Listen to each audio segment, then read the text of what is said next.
This is a brief demonstration of the live mapping capabilities built into the latest versions of the MEMS3 mapper application.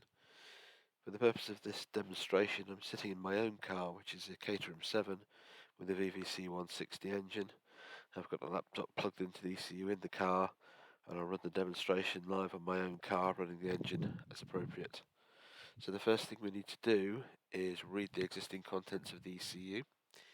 So we click Read Firmware Coding and Map, and the read process is starting off, and it will take a few minutes to read the entire contents of the ECU.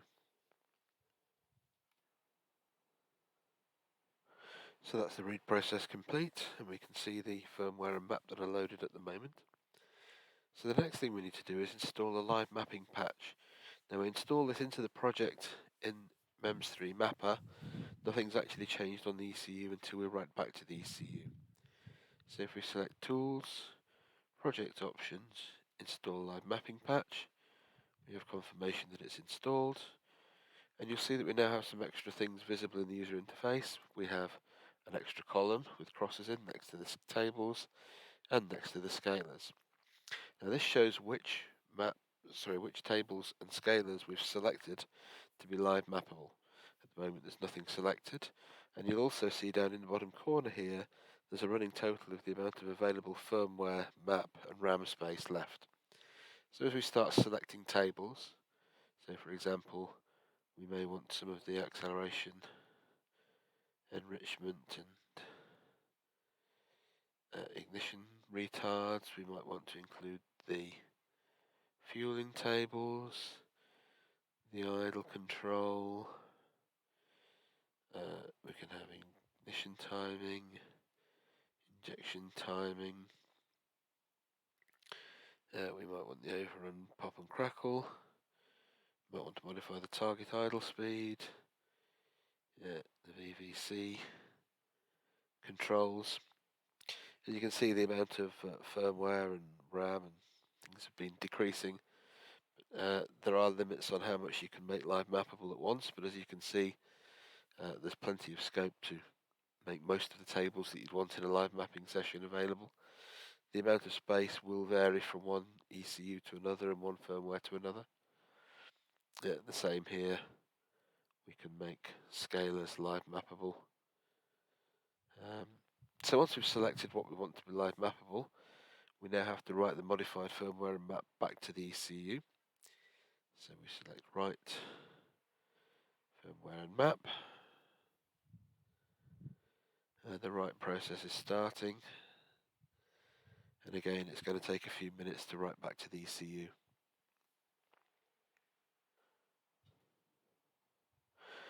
So that's the write complete, and the ECU is now prepared to support live mapping sessions. So now we can go ahead and start the engine.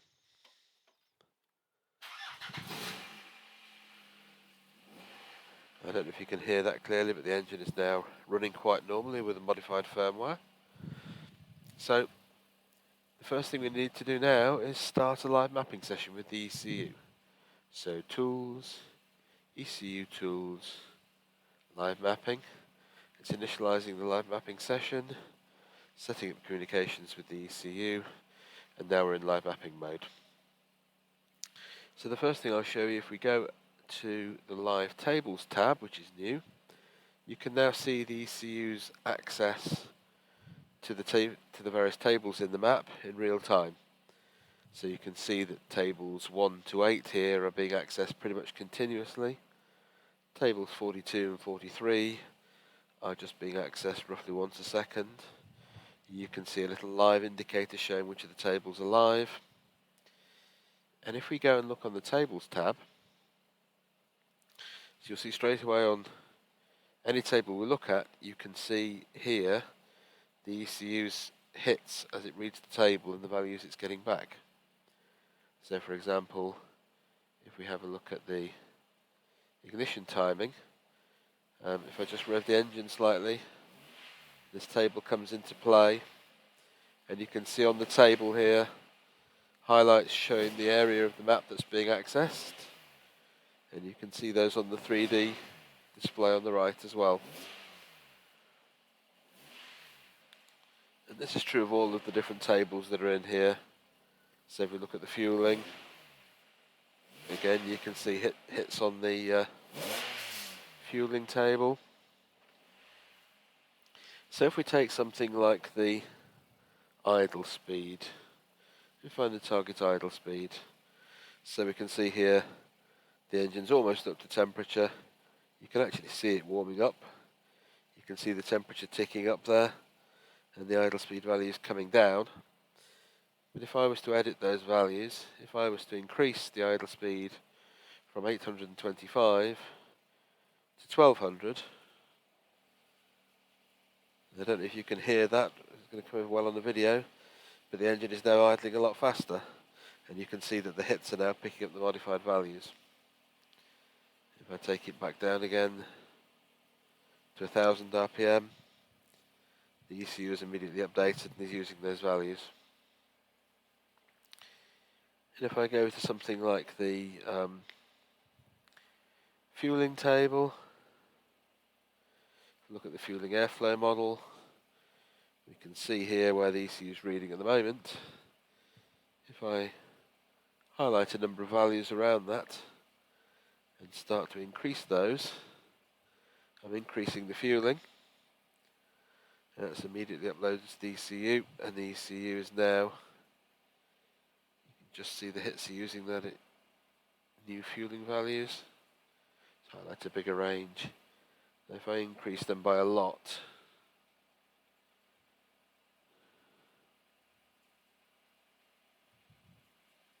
you can see it's using those. If I was to put something like 700 in here, now it's starting to adversely affect the engine's running. Don't know if you can hear it, but it's not idling so well, and it smells rich. So by increasing the fueling there. Similarly, we can have a look at the VVC inlet cam duration. So at the moment it's only running 225 degrees. If I start increasing that to 240 degrees, straight away the idles become a little bit lumpier. If I start increasing at 250 degrees,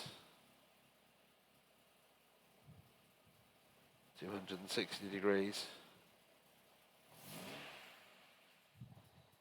it's really struggling on the idle now. Can you hear that? It's idling like it's got a big high duration cam in it, because the values that I put in have taken effect straight away. Bring that back down to 220 degrees, and the engine has immediately settled into a nice smooth idle again. So that's it. You can go through and make all the changes you want to any of these tables and to the scalar values, and when you're done, click the done button. So if you want to end the live mapping session. So the live mapping session is now ended. The ECU is returned to normal mode. It's got the modified map in it, but that map is only in the RAM memory, so if I turn the ignition off, the ECU will revert back to its normal map.